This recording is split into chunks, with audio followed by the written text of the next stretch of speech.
इधर उत्तराखंड में अर्धकुंभ की तैयारियां तेज हो गई हैं। आपको बताते चले, हरिद्वार में 2027 में अर्धकुंभ का आयोजन होना है और तैयारियां अभी से ही, ताकि किसी भी तरह की कोई चूक ना हो, कोई चीज रह ना जाए। शासन स्तर पर भी मॉनिटरिंग जल्द शुरू हो जाएगी। अलग अलग स्तर पर ये तैयारियां की जा रही हैं।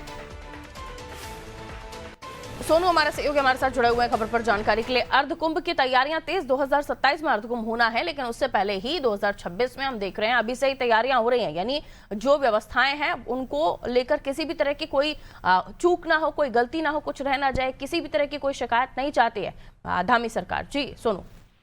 और देखिए पारुल, अलग अलग प्रवृत्ति के कार्य किए जा रहे हैं। कुछ ऐसे हैं जो लॉन्ग टर्म वाले हैं, कुछ ऐसे हैं जो मिड टर्म के हैं और कुछ ऐसे हैं जो शॉर्ट टर्म के हैं। कुछ ऐसे कार्य हैं जो परमानेंट रूप से जिन कार्यों को किया जाना है, कम से संबंधित जो कार्य हो रहे हैं उनका जिक्र कर रहे हैं। इसके साथ साथ कुछ ऐसे भी कार्य हैं जो अस्थायी तौर पर जिनको किया जाना है।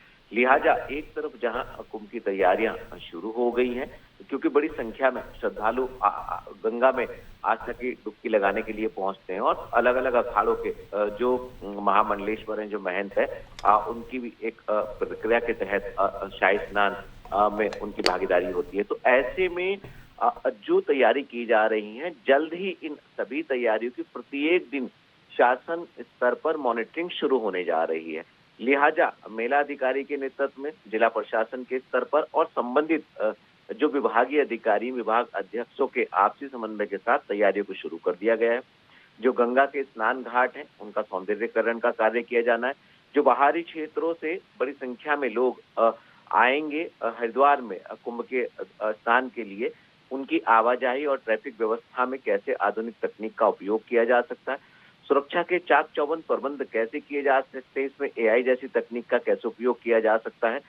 इसके साथ साथ जो यातायात प्रबंधन तंत्र है और जो श्रद्धालुओं की भीड़ का जो प्रबंधन तंत्र है, वो कैसे सुरक्षित भव्य और दिव्य कुंभ में उसका एक व्यवस्था की जा सकती है। ये तमाम ऐसे पहलू हैं और ऐसे में जो आपसी समन्वय है, केंद्र सरकार ने कुछ धनराशि भी पहली किस्त के तौर पर जो है वो कुंभ की तैयारी से संबंधित जारी कर दी है। अब चूंकि तैयारियों की रफ्तार बढ़ते हुए हम देख पा रहे हैं और जल्दी शासन स्तर पर मॉनिटरिंग शुरू हो जाएगी, तो ऐसे में कहीं ना कहीं तय समय सीमा में ही सभी कार्यों को अमली जामा पहना दिया जाएगा और धरातल पर जो कार्य किए जा रहे हैं इनको पूरा कर लिया जाएगा। पारुल, बिल्कुल लौटूंगी आपके पास। समय रहते कामों को पूरा करना और तैयारियां चुस्त दुरुस्त हो, तमाम चीजों का ध्यान रखते हुए अलग अलग पैमानों पर काम कर रही है धामी सरकार और अर्धकुंभ की तैयारियां अभी से ही शुरू हो गई हैं।